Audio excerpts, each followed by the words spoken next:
The champion of US discount supermarkets, Aldi, may be getting some serious competition, and it's coming straight from their home country. In 2017, German grocery chain Lidl announced they were taking a run at the American grocery market with a major expansion.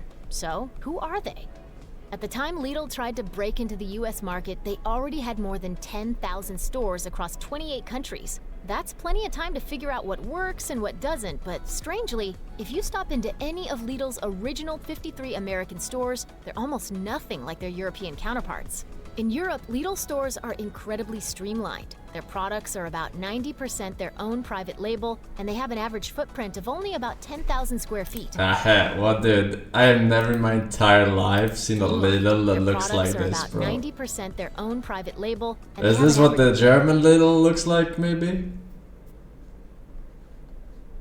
Because I can't see any other Lidl look like this one. Or maybe this is the American. Is it the American one? Footprint of only about 10,000 square feet. They only stock between 1,000 and 1,500 products, keeping their overhead low while still carrying all the basics customers need.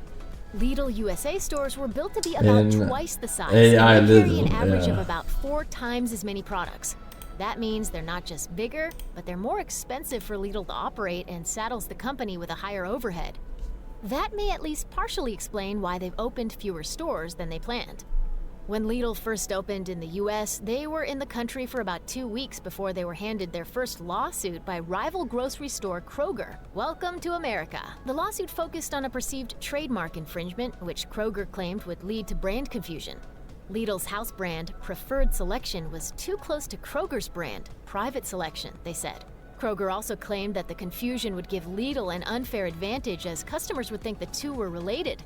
Lidl was having none of it, stating, "Kroger is using this lawsuit to try to disrupt the ongoing launch of a new emerging competitor that offers consumers high-quality products at far lower prices by painting Lidl as a copycat, when in fact Lidl is a decidedly different and better grocery experience." Only a few months after the lawsuit was filed, Supermarket News reported that the case had been dismissed with prejudice.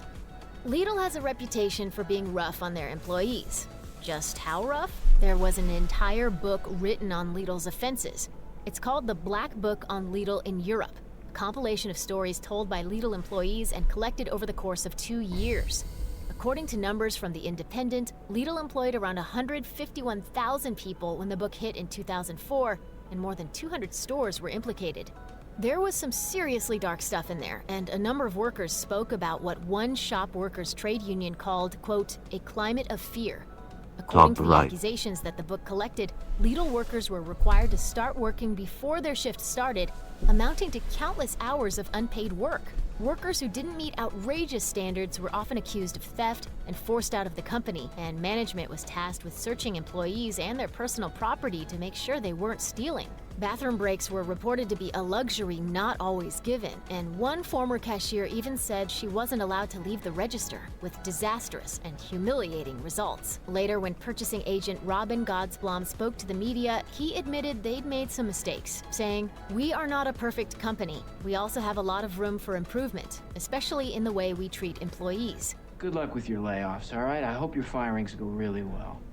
Okay. Excellent. Great. According to The Guardian, the first choice for naming the chain just couldn't happen. That's because it translates in English to the black market, a term most commonly associated with business that is less than legal. It was decided store co-owner and retired school teacher Ludwig Lidl would be paid for the rights to use his name for the store. You might think he struck it big and could retire secure in the knowledge his name was plastered all over a multi-billion-dollar company, but you'd be wrong. According to Bloomberg, Lidl was given 1,000 Deutschmarks for the use of his name. Deutschmarks? Stores opened in the 1970s, that was around $500. Also according to Bloomberg, Lidl boss Dieter Schwartz was worth $22.7 billion in 2018, give or take.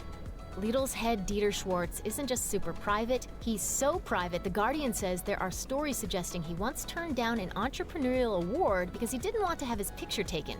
It's unclear whether or not that's true, but we do know there are only 2 confirmed photographs of him in existence, and one's in black and white. That's pretty impressive in today's technological era, and not surprisingly, there are plenty of rumors surrounding the man. That's very impressive, actually. Sema, hello with Tom, so people, thank you man. How with 300 bits, how much Force will you play the new Rust update in September, October? There's going to be buildable boats and go ships for the pirate.